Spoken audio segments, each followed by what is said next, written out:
వారు ప్రధానపడిన స్థలములకు వచ్చినప్పుడు అక్కడ కుడివైపున ఒకరిని ఎడమ వైపున ఒకరిని ఆ నేరస్తులను ఆయనతో కూడా సిలువ వేశారు. యేసు, తండ్రి, మీరేమి చేస్తున్నారో మీరు ఎరుగరు కనుక వీరిని క్షమించమని చెప్పారు. దేవుడు సిలువలో కలిగిన మొదటి మాట, యేసు, తండ్రి, మీరేమి చేయించున్నారో మీరు ఎరుగరు కనుక వీరిని క్షమించమని చెప్పారు.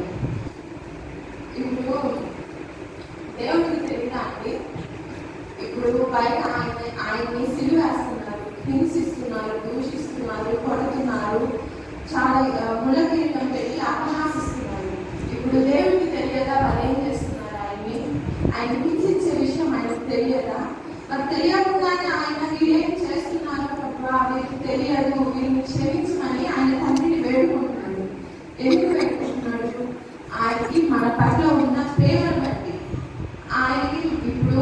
ఆయనకి మన పట్ల ఉన్న ప్రేమ అమితమైనది కాబట్టి ఆయన వీరేం చేస్తున్నారు తెలియదు కనుక వీటిని క్షమించని ప్రభువా అని ఆయన చెప్తున్నాడు అనమాట. ఇప్పుడు మన పిల్లలు మన పట్ల తప్పు చేస్తారు.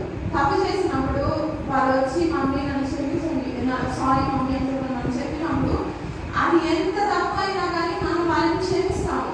ఎందుకంటే మనకి వాళ్ళ పట్ల ఉన్న ప్రేమ అది. మనకి మన బిడ్డల పట్ల ఎంత ప్రేమ ఉందో దేవుడికి కూడా మన పట్ల అంత ప్రేమ కలిగి ఉన్నాడు కాబట్టి ఆయన ప్రతి విషయంలో మనల్ని క్షమిస్తున్నాడు. ఆయన ఇప్పుడు నిజంగా మనకి దేవుడు అంటే ప్రేమ ఉందా చెప్పండి? ప్రతి ఒక్కరికి నిజంగా ఆయన ఉన్న వాళ్ళు దేవుడిని ప్రేమిస్తున్నారా?